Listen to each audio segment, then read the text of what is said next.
All right. At this time, I would like to call the meeting for the Sacramento Metropolitan Fire District, September 23rd, regularly called meeting to order. Madam Clerk, will you please call the roll? Director Gould. Here. Orzali. White. Here. Orzali. Here. Yes. Wood. Here. Sheets. Yes. Jones. Here. White, thank you. You're here. Clark. Here. Sailors. Here. And Kelly. Present. Perfect. All right. Pledge to the flag. If you would repeat after Director Wood. To the flag of the United States of America And to the and republic to the republic for which it stands, which stands one nation, under God, indivisible, with liberty and justice for all. Again, I apologize for not standing. Just health conditions make it difficult for me. All right, moving on to our Metro Cable announcement. The open session meeting is videotaped for Cablecast on Metro Cable 14. Replay on Sunday, September 26th at 9 a.m. and Monday, September 27th at 6 p.m. on Channel 14 webcast at metro14live.saccounty.net. Again, that is metro14live.saccounty.net. Next, we have a public opportunity to discuss matters of public interest within district jurisdiction, including items on or not on the agenda. Madam Clerk, do we have any speakers? I was not contacted ahead of time, but Art, if you please unmute everybody so they have the opportunity to speak. Hello, attendees. You have the ability to unmute yourselves if you would like to present anything to the board at this time. All right. Seeing none, we will move on to the consent agenda. Mr. Chair, this is Director Jones. I move consent items. Second. Third. Madam Clerk, we had a motion by Director Jones, and you can pick a name for the second. We've got a motion and a second. Madam Clerk, please call the roll. Gould. Aye. Orzali. Aye. Wood. Aye. Sheets. Aye. Jones. Aye. White. Aye. Clark. Aye. Sailors. Aye. Director Kelly. Aye. Passes. Okay, moving on to our action items. Item number 1 is the Sacramento Mobile Integrated Health Care Pilot Project. Is Captain Perryman here? And Mr. O'Toole? Yes. Okay. Good evening. Good evening. Board of Directors, it's a pleasure to be with you tonight. Thank you for the opportunity to be here. As you know, my name is Scott Perryman. I'm one of your captains here, and it's a pleasure to be here with you tonight to discuss what we have been talking about for some time now, which is Sacramento Mobile Integrated Health. We have looked at mobile integrated health programs around the region, and we've looked at those programs and what they've worked well and what they could work well in here. And so we've come together with a lot of time and effort spent together. And you can imagine that getting multiple health systems and government agencies and a lot of partnerships to come together has been a challenge. But we came together last year on September 9th, and we were able to present an MOU between the Hospital Council and Metro Fire, which was approved for a one-year funding pilot program. Unfortunately, due to COVID and other adventures that we experienced last year, we were unable to move forward with it, and the contract has expired. So today, in your packet, we have an updated MOU with updated dates and hopefully with your approval. Now, because of some amazing work and a lot of effort put into it, we also have an additional funding source, and that is a partnership with Sutter Valley Health Systems. They've joined the movement, and you'll see in your board packet that there's an MOU with some additional funding. That additional funding will be very beneficial to this program and will allow us to buy much needed equipment and make the program sustainable for the pilot. And that's why you will see a budget update in that. You can imagine that getting two MOUs together and getting everybody happy with everything, it has been a tremendous amount of work. And that's why I'd like to make special recognition to our general counsel, who's put a lot of effort into it, along with our command staff. Chief Harms has been amazing, along with Chief Mitchell and Chief Wagaman. They've been very, very helpful in getting everybody to come together. And so with all of those things together, we also have funding that we're looking forward to make this happen. Now, I'm not an expert in that funding mechanism, and so we wanted to make sure we have an expert who can make sure that we have the funding in the correct locations and that it's transparent, so those who are invested in this program feel comfortable that they've made a good, wise investment. So to speak on the investment of the money, we have our new CFO, David O'Toole, who can mention some of those aspects on any specific questions you might have. So I'll invite David to come forward and just give a brief summarization of the budget and where we're moving things. And then I'll move to a little few more comments.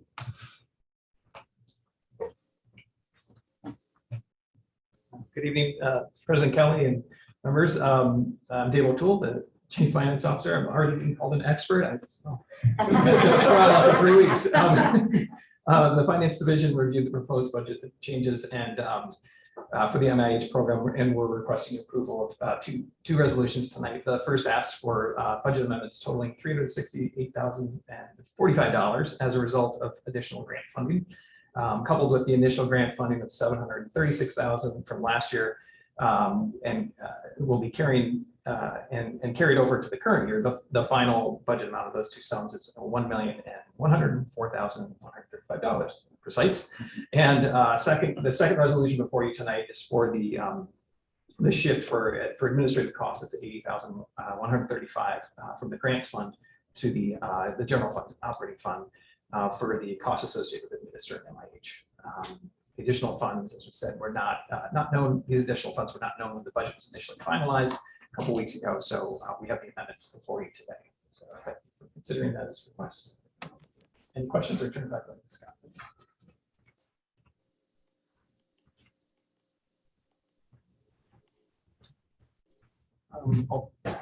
I'm ready for any questions, and then I'll have Chief Harms if he had anything to add. Matt, you're muted.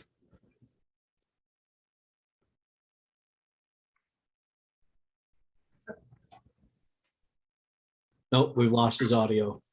You're muted. He's muted. Yeah. There you go. Here, perfect. I see nothing from any of the directors. Nobody's hands up. Matt, mine's up. Oh, okay. So we've got Director Gould, and then we'll have Director Woods. Please, Director Gould, go ahead.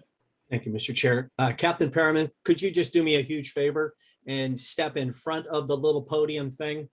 For whatever reason, our cameras can't see you. I can see your bald head now. Just wondering if behind you. I mean, yeah, there you go. Just stay right there. Just stay right there.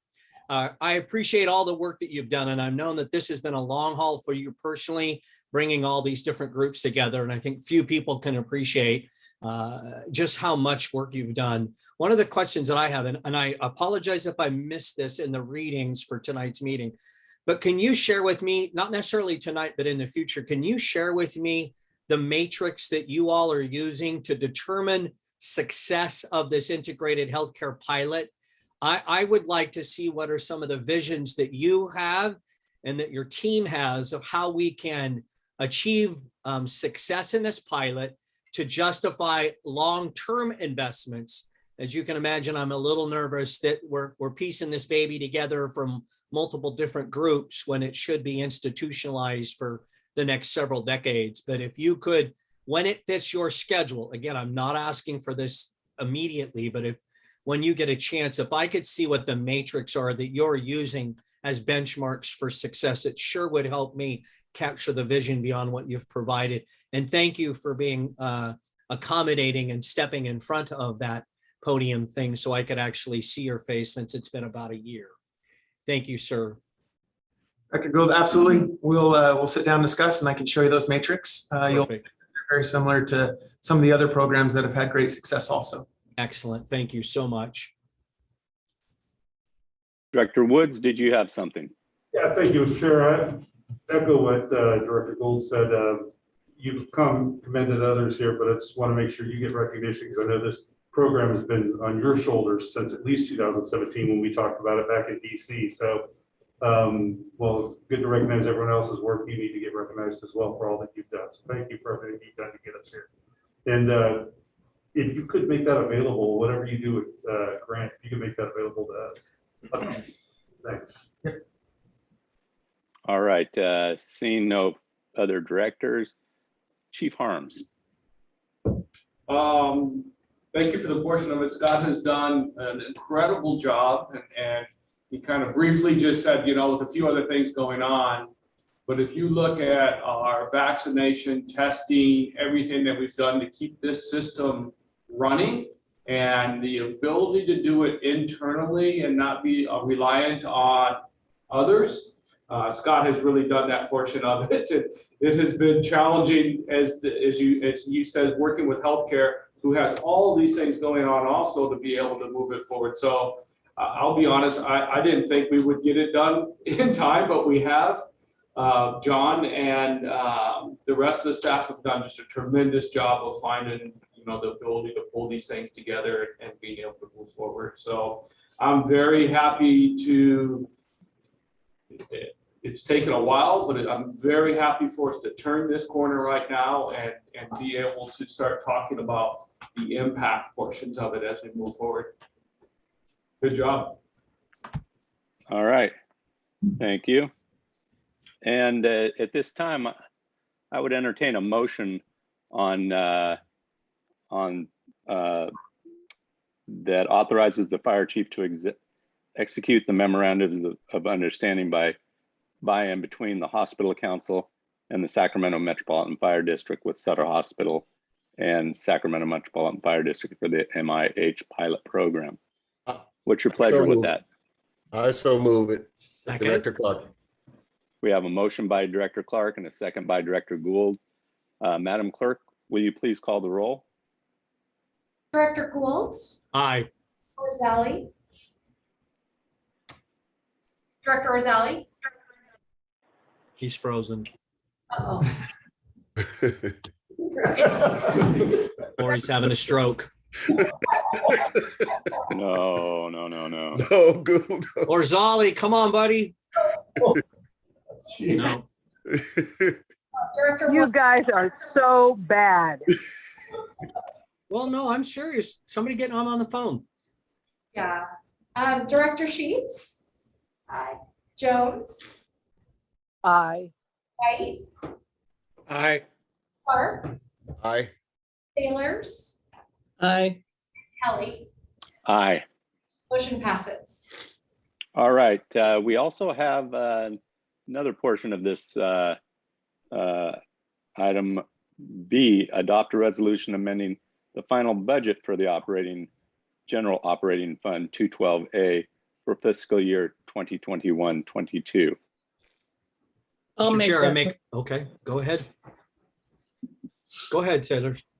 I'll make a motion to adopt a resolution amending the final budget for the general operating fund 212A for fiscal year 2021-22.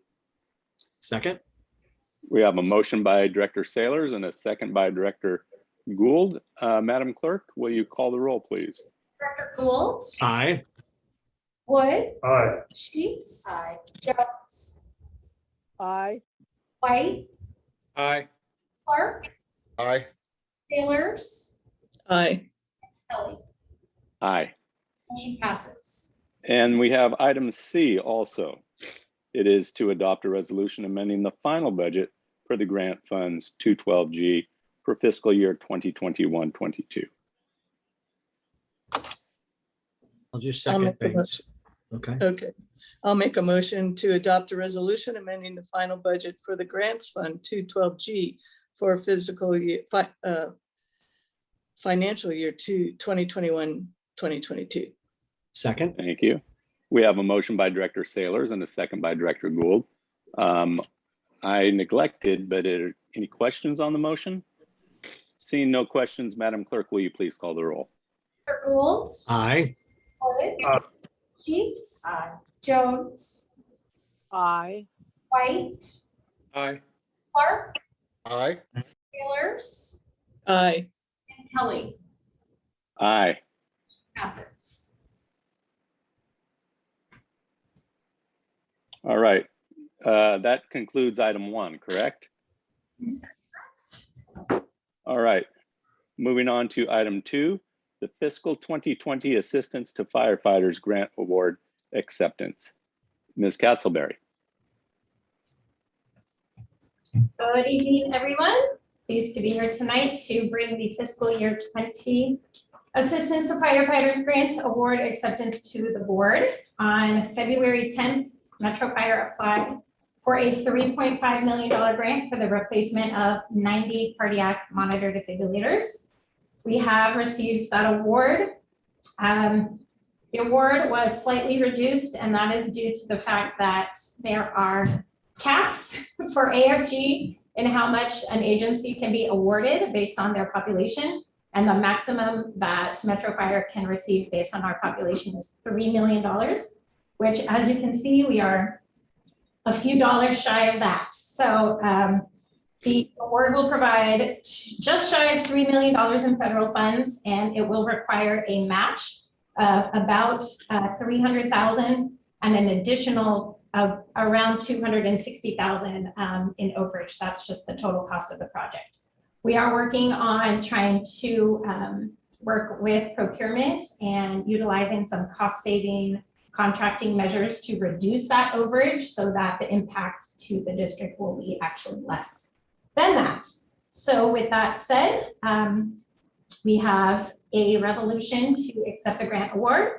We also have a resolution to amend the fiscal year 2021-22 212G budget, as well as the 212A budget for the required match. So I would take any questions. Otherwise, I will recommend the approval of those resolutions. Mr. Chair, Thank I you make very the much. motion. I'll second. I'll second. We've got a motion by Director Gould, a second by, I think, Director Sheets. Madam Clerk, please call the roll. Dr. Gould, Aye. Wood, Aye. Sheets, Jones, Director Jones, Aye. White, Aye. Clark, Aye. Taylors, Aye. Kelly. Aye. Motion passes. All right, on to item number 3.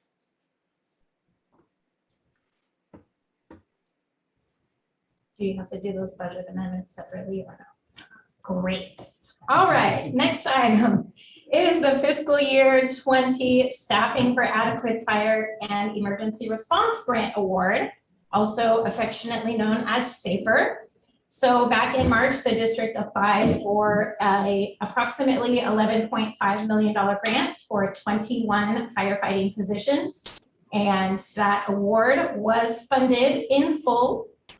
And there is no match requirement, so there is no fiscal impact to the district. It is a 3-year grant term that $11.5 million is anticipated to cover the cost of the 21 firefighters for 3 full years of employment.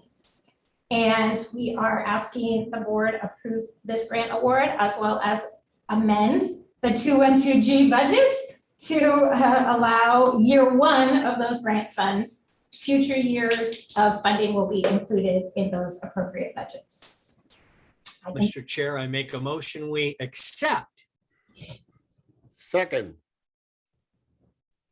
We've got a motion by Director Gould, a second by Director Clark, and that motion would be to adopt the grant acceptance resolution for the funding of 21 firefighter positions for a period of 3 years and the budget amendment resolutions. So any questions on this motion? Seeing none, Madam Clerk, will you please call the roll? Dr. Gould, An enthusiastic yes. Wood, Aye. Sheets. Aye. Jones, Aye. White, Aye. Clark, Aye.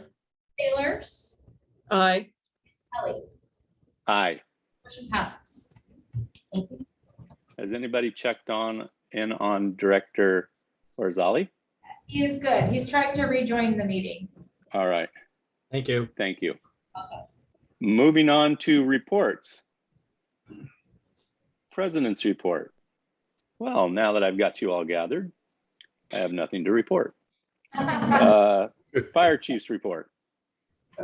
Good evening, directors. This has been a pretty good night of action items for us. I just want to Excellent. talk and Erin and her group and Okay, I'm into a meeting now then. Yeah, all right, thanks, buddy. Okay, no problem. See you. thank them for the hard work and the amount of effort that has to go in to make sure that the grants are at the top. And so if you look at the SAFER grant, one of the things that they used to do with SAFER would be the first year they would be like a 70-30 split. The next year was a 50-50 split. And the final year was 30-70 as far as the cost. When they came out and announced that with SAFER coming up is that they were looking at 3 years, fully covering people during that time. You knew right then is that your grant had to be written very well. It had to meet all of the guidelines. Everything had to be in place just because there's no negative incentives of putting in for it to being able to do it. So while I was always encouraging people, I thought in the back of my head that knowing how many people are putting into it, it will be challenging for being able to move forward. Not only did we receive it, but we received it in the very first round, which you look at that portion of it, we were the second largest recipient of funding. A lot of it went to smaller departments. The impact for us, 21 bodies into the system, which will be additional bodies, gives us an opportunity to be able to look at staffing levels, look at deficiencies, look at geographical areas, and truly be able to do things that we wouldn't be able to do kind of within the constraints of our budgets that we have. And at the same time, as I think it's the right thing to do is as we start the process, you always start thinking about the 3 years out and what do we do at that point in time and start that planning ahead of time. Because we all know we're going to blink and it's going to be 3 years in just a matter of minutes that goes by. But again, thank you, Erin, and thank you, everybody. The grants too, it's amazing that just in my time, the cost and the complexity of what a monitor is and the cost of that and everything. And again, much like our SCBA's, those large items, being able to replace those through federal funding just allows us to do other things. Well, think about it. That's another $15 million in the budget that allows us to do other things in replacement. So outstanding job by Scott and his group for getting that off and moving forward.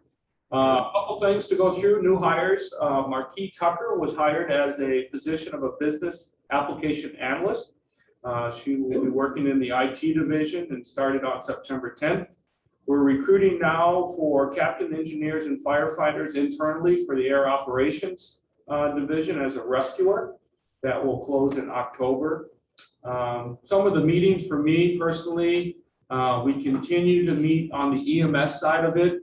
And probably one of the biggest issues that we continue to look at being able to have an impact on is wall times and the amount of times that our ambulances are on the walls. We've had two, what I would say were productive meetings with the CFOs of all the hospitals. And I was very happy on the second meeting for them all to be back on again. We are, I'll just say, is struggling with our own LIMSA, which is the local area EMS. I will just say every thought that we have for improvement, it's either going to take years to move it forward or the answer is just flat out no. So we will continue to move forward with that.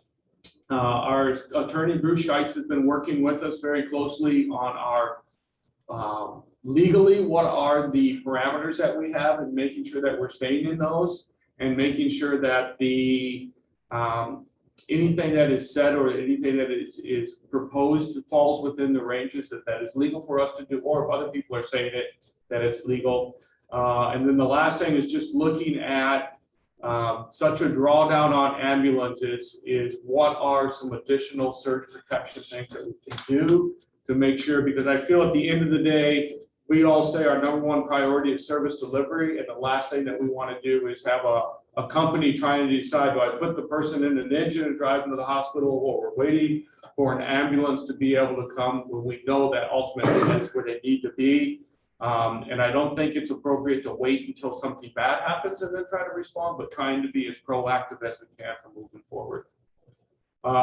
Myself and who else was with us? Myself, Chief Wagaman, and Chief Mitchell went down to the annual Chiefs Conference last week and had some time down there with some other departments across the, really across the state, to talk about some of the challenges that are going on.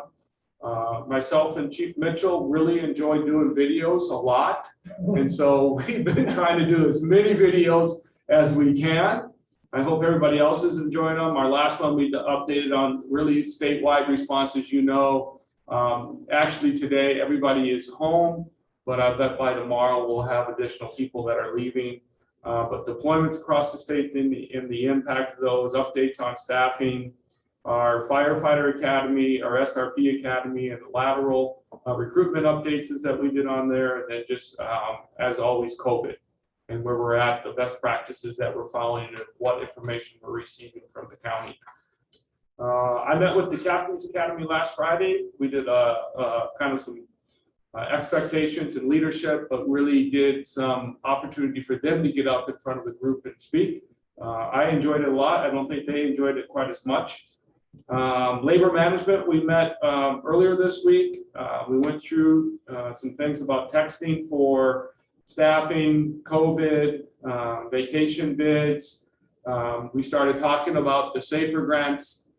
How does labor and management work together to make sure that we use the bodies and the information and the money we have in the best position, wall times and ambulance deployment model. One of the things that we agreed to is that in January is to sit down as an organization with operations and labor and the membership and look at our deployment of our ambulances. And is it the best deployment that we have? Are there other options of things that we can do? Where do we have not only ambulances at, but how do we staff those ambulances? The system that we have today have been in place for quite a while. It's a very good system, but I think you should always step back and look at our system and say, is there a way that we can improve what we do each and every day out there? So in January, we'll start that and start looking at where we're at and where we go from there. The last thing, and Chief Mitchell will talk a little bit about it, is that there was an Ems Memorial Ride today, and I had the opportunity to go out there, and it was great to see the support and one of our retired members riding in that. So unless somebody has a question for me, I'll turn it over to Chief Mitchell for the operations report. Welcome to the dais, Mr. Mitchell. Chief Mitchell, excuse me. Over a little bit so I don't get out of the camera angle there, but it feels weird. So good evening, everybody. I'll start off tonight's ops report with some training updates. As Chief Harms mentioned, the Captain's Academy was last week. We had a number of members that attended that. Very successful week. The feedback we're getting is very positive. We're doing those for a number of our promotional positions prior to the exams to try to set our folks up for success. And we've seen success over the last few years in that. I'm happy to say the feedback on this last one was very good. All of the members went through and took a written exam, and they're all moving forward to our next part of the practical. And I think Cassie, 17 total of them went to the practical. Yes, sir. Cap. So that'll be happening the week of October 4th. And then following that, we have a number of open positions we look forward to promoting some folks into. So more to come on that. Secondly, our Fireground Survival Train the Trainer course is coming up next week. We're going to train up 30 of our members over 4 days to be lead instructors to train our entire district blind personnel on fireground survival techniques. This is a result of the grant from the IAFF, assisted by the U.S. Department of Homeland Security and Assistance to Firefighters Fire Act that we accepted last September on September 10th. We're finally getting to that operational phase now. We're waiting for some equipment and things like that. Once we train up these members to be lead instructors, we'll start in December and go through and train every single member that's out on the line and some of these skill sets on how to keep ourselves safe and to get ourselves out of trouble. So as you can imagine, as a district, that's a huge undertaking. So for the training division, it's going to take a lot of time, effort, and energy to get that done. But we will get there well in front of the performance period we have for this grant. So that's good news for our folks in the training regard. Chief mentioned about the OES status. All of our equipment and personnel have returned. They are all ready to go to answer the call as necessary as we continue to move towards our peak fire season historically. Obviously, it's been a rough one already. Late breaking as I walked into the meeting here this evening within the last hour, the fawn incident up in the Shasta County area near Lake Shasta has rapid expansion and growth, and unfortunately started getting some homes. So we anticipate, we've already seen one order come in, and probably we'll see some more over the next few days to go up there and help those folks. So our members are ready to do that. On the National EMS Memorial Bike Ride that Chief Harms mentioned, and it came up in the last meeting in the Fire Chief's report, it kicked off today. Again, Engineer Kyle Rutherford is an honoree for Metro Fire in this year's ride, and retired Captain Matt McGrew is riding in his honor. It started in Rancho Cordova and will end up in San Francisco. Happy to report that the first leg was successfully completed today by Captain McGrew and the group. They are in Vacaville this evening and will continue that ride towards the Bay tomorrow. So that's good news there. Also, the goal, it's a fundraising event. The goal was for the West Coast riders to raise $20,000. And as of 8 a.m. this morning, they're about 81% of that goal. So that's good news and working towards reaching that 20,000. Those monies will go to support families of the fallen folks from EMS, as well as to build that national monument for EMS line of duty deaths back in DC.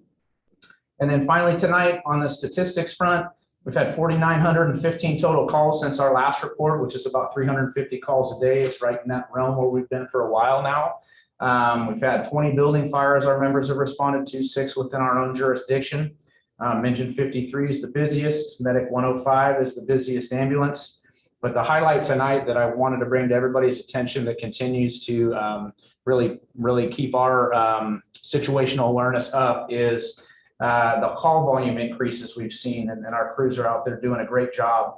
Giving you an idea of the increase, some data that compares just from September 1st through September 22nd, from 2019, 2020 to 2021. Back in 2019, we ran 12,642 calls a day during those first 22 days of the month up till yesterday. And then we had an increase in 2020 up to 12,738. So that went from about 575 calls per day in the county up to 579. This year alone, the first 22 days of the month, we ran 15,059 calls. So we're up at 685 calls per day as a county, which is an increase of over 105 calls per day. So as we've been talking about folks being busy out there, the statistics are showing that. And then again, back to 2020 for total incidents throughout the whole year, just for Metro Fire, we were at 98,181 at the end of the year. Currently, our numbers right now, we are on track to break the record for Metro by thousands of calls. We're currently on track to run over 110,000 calls as a district. Our old record was just over 100,000. So our folks are out there busy. They're doing a great job. And I just want to highlight that they're out there every day doing what we ask of them, providing that service delivery. I'm very proud to say that they're doing phenomenal. So unless there's any questions, that's the end of the operational report. Thank you, Chief Mitchell. Any directors have questions of Chief Mitchell's report? Thank you again, sir. Moving on to General Counsel's report. Mr. Labra. So thank you, Director Kelly. Yes, I'd like to bring to the board's attention the fact that the governor signed a bill, AB 361, on September 16th, which speaks to the issue of conducting these meetings by teleconference. And under this bill, the district can continue to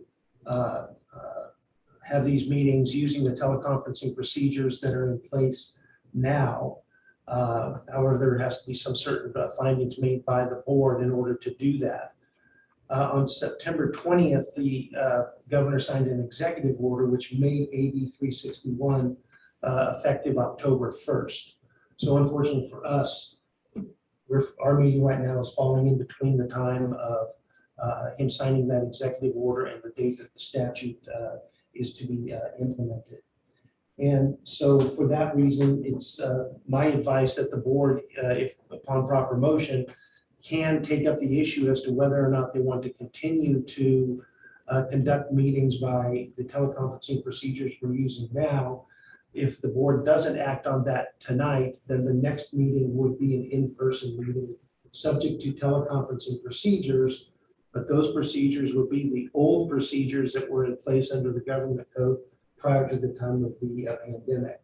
They're much more burdensome in terms of posting the agenda, what has to be on the agenda, where the agenda has to be posted, ADA accessibility at off-sites where directors may be appearing by Zoom.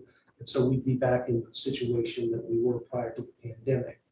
So in order for the board to, or for the district to be able to conduct these meetings in the current way, they'd have to make adopt a resolution this evening that finds that there is, as a result of the state of emergency that's in place, meeting in person would present an imminent risk to the health and safety of attendees. And so I wanted to bring that to the board's attention tonight. Now is the proper time probably to act on this issue. We have the authority to act on the issue if there's a motion made and upon 2/3 vote, the board decides they want to act on the issue.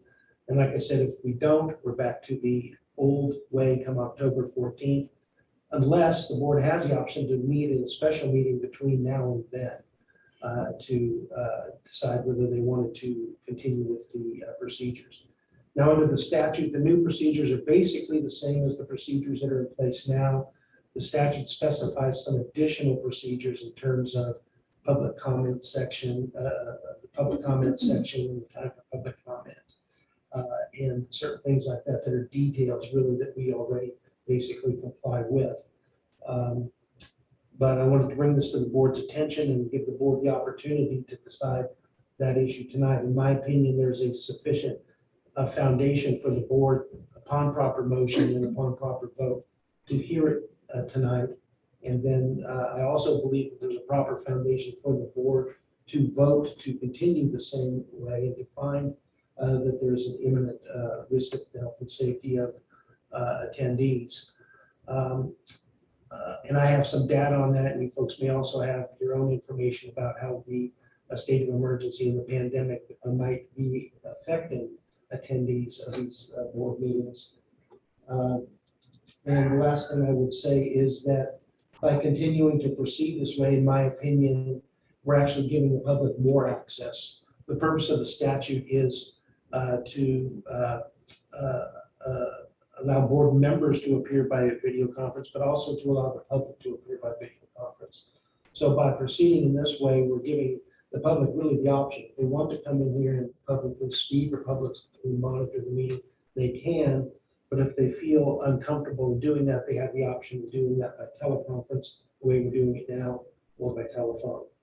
And that wasn't the last thing. Actually, the last thing is there's, and I hadn't had an opportunity because the statute was so new to actually look at the final enacted version of the statute until this morning.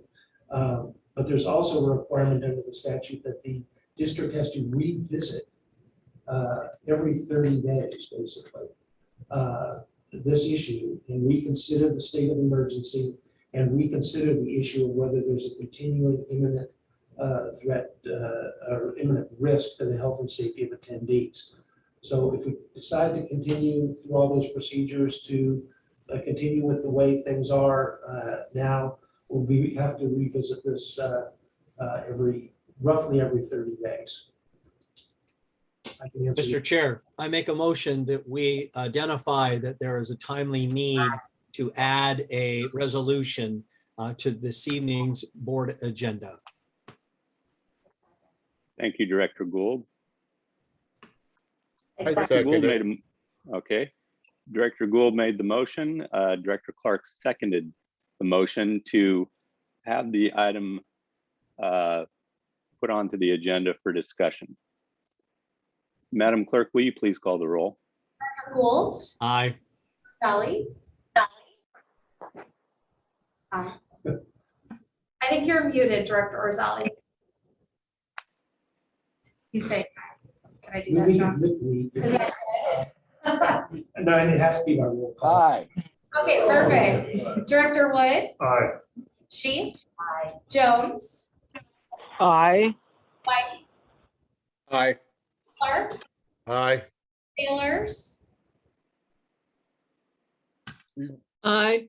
and Kelly. Aye. Motion passes. All right. So now that we have had this discussion, gotten the information that Counsel Lavra presented, what is your pleasure?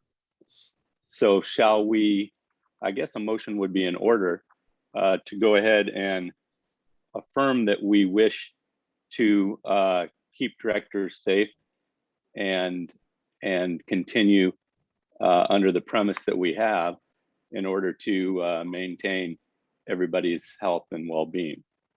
I second that motion. Sure, I'll make the motion that we have found that there's an imminent threat to the safety of attendees, and we should continue with our online meeting. And since this is a new statute, if I could state it and then have the directors affirm it or not, the board would move to adopt a resolution finding that meeting in person would present imminent risk to the health and safety of the attendees pursuant to California Government Code Section 54953, subpart E. I'll make that motion. Second. We've got a motion by Director Woods, a second by Director Gould. Any questions on the motion, directors? Seeing no questions, Madam Clerk, please call the roll. Gould, Aye. Orzali, Aye. Wood, Aye. Sheets. Aye. Jones, Aye. White, Aye. Clark, Aye. Sailors, Aye. and Kelly. Aye. Motion passes. All right. Council Lavra, does that suffice our needs? Yes. Okay, thank you. Moving on to item 4, Sac Metro Fire Firefighters Local 522 report. Saw Mr. McGoldrick back there. Yes. Good evening, President Kelly and directors. Good Not evening. a report tonight that already hasn't been talked about. Our members are working harder than ever, as already has been stated, and that doesn't just refer to the fire suppression and EMS folks. It is also logistics, our fleet division. All those divisions are impacted with increased call volume. So I just wanted to, that's horrible. Just wanted to give them a shout out. They're working harder than ever. Also wanted to thank Erin and her team and executive staff on the grants. And it behooves me to also mention IAFF was an integral part in obtaining those grants. They have a review team that has always put us in the front of the line in order to get reviews. And they give us good feedback and edits in order to make our grant application successful. So thank you to IAFF. That's all I have for tonight, unless you have any questions. Any questions of Captain McGoldrick? Seeing none, thank you for your report, sir.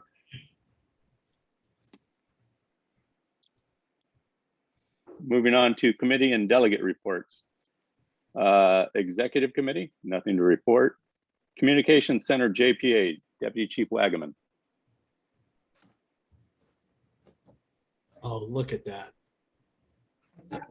Good evening, President Kelly and directors. Tyler Wagaman, Deputy Chief Support Services, speaking on behalf of the JPA Dispatch Board. The board last met on September 14th. During that meeting, we had a really good presentation from our CAD vendor, Paraton. We wanted an update on where we're at with our new CAD system, our ability to upgrade, how long it's going to take to get upgraded and go live. So they gave us some really comprehensive information on the steps that we have taken so far, really a roadmap through that process, as well as left us with a really strong schedule, something that we can stand behind. And that schedule takes us really from today all the way up through September of next year, which is our tentative go live date. Obviously, there's lots of moving parts with this map project, but we hope to do our best to stay in alignment with this schedule. Also, during that meeting, we had some action items that we approved, one of which was our Live Mom. This is a $500,000 software program that's going to assist our dispatchers with moving up resources. It uses real-time data as well as historical data in order to determine if a move up is warranted or not. So this is really good technology that we hope to get our hands on very soon. I would like to make mention that if it wasn't for our multi-million-dollar women here in Castleberry, this grant once again would not be possible. The efforts of Metro Fire really made it possible for our comm center to take advantage of this money. So thank you, Aaron, for your efforts.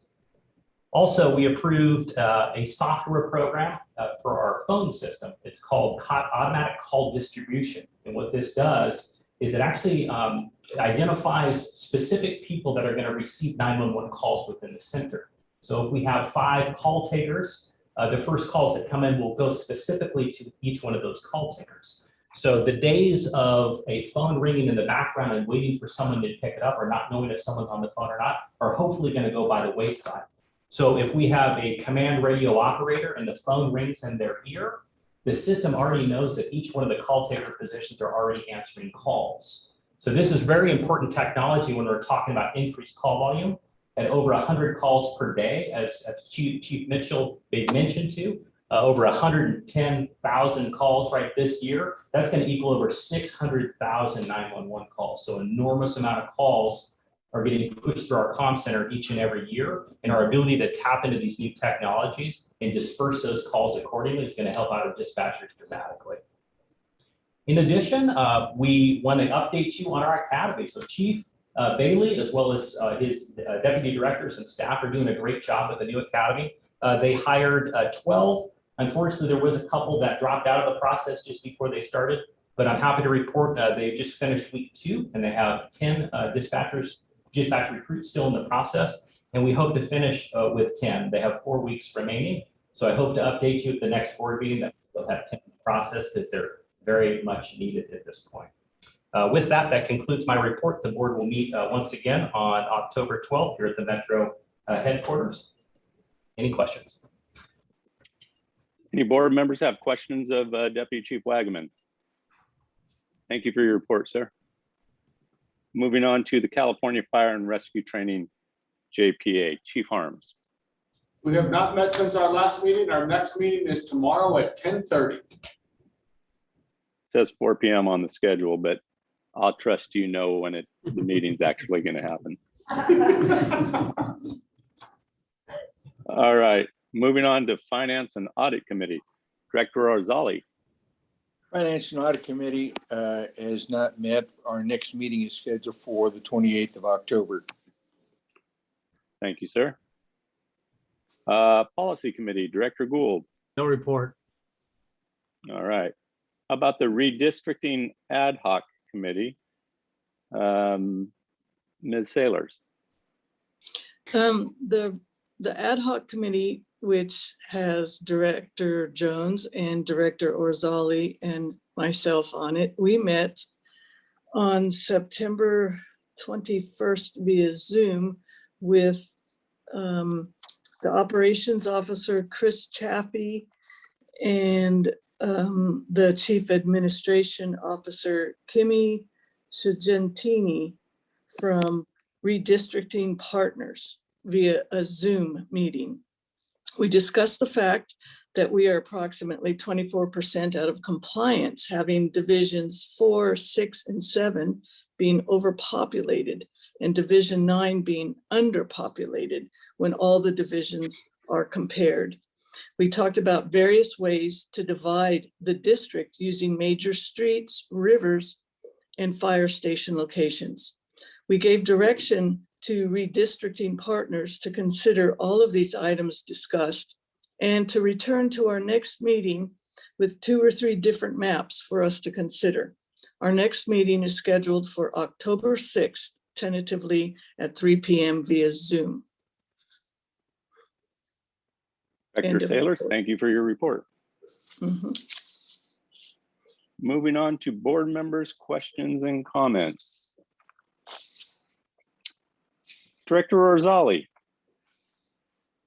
Just briefly, the redistricting committee, as I understand it, that meeting has been moved to 4 p.m. on October 6th. I just wanted to thank everyone, Ms. Castleberry and her team, for the effort that went into those grants. An amazing piece of work, and they are laborious to do. So congratulations to everyone. Thank you, sir. Director Gould. Ditto what Director Orzali said. I'm just very impressed this evening with all of the hard work that brings in millions of dollars, which, as the chief mentioned, lightens the load budgetarily when we think about all of the creative things that Metro has and will continue to do. So kudos around the groups for all of their hard work for bringing in those dollars. Thank you very much, Mr. Chair. You're welcome. Director Wood. I have nothing further, just echo what's already been said. Director Sheets. I have nothing further. I'll echo. Director Jones. Thank you, President Kelly. I would like to reiterate that the work that Scott Perryman has done with the MIH, as well as Aaron Castleberry with all our grants, these are long-haul, long-term projects that take sometimes, well, many months, if not years and years to accomplish. And I'd like everyone to recognize the amount of work that goes in over such a long time period. So thank you both, to both of you and all the teams, all the members of your team. Thank you. Director White. Yeah, I'd just like to echo what has been said about the grants, both Erin and her team. Appreciate the IAF review, all the hard work that, I was glad to hear Mr. McGoldrick or President McGoldrick, Vice President McGoldrick also acknowledge people not just on the line, but in the support divisions that are working hard every day. Very much appreciate that. And also Scott Perryman for his tireless work on mobile integrated health. And to the redistricting committee, I think if you consider cows and coyotes in my district, that things are probably, population's probably pretty even. So something to consider. All right then, Director Clark. I have nothing further to add, Mr. Chairman. Director Sailors. Everyone else has said everything so eloquently, but thank you. All right, I would like to say my appreciation for the work Mr. Perryman did with the managed integrated health. The possibilities for that group beyond COVID, I think, are limitless. And I would also like to remind everybody of a gentleman named Larry Davis. Yeah. I thought when Larry Davis left this district that the money that came in with grants and everything would evaporate. But I'd like to compliment Ms. Castleberry for doing such a wonderful job and bringing dollars to this district that are more valuable than a lot of work that is done, or it allows us to do many of the jobs and projects that we undertake. So thank you again to both of them. I hope everybody has a safe evening, and we will see you in a couple of weeks. Thank you.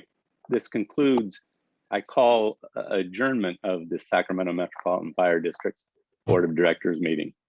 Have a good evening, everybody. All right. All right. Thank you. Have a good night. Same to all.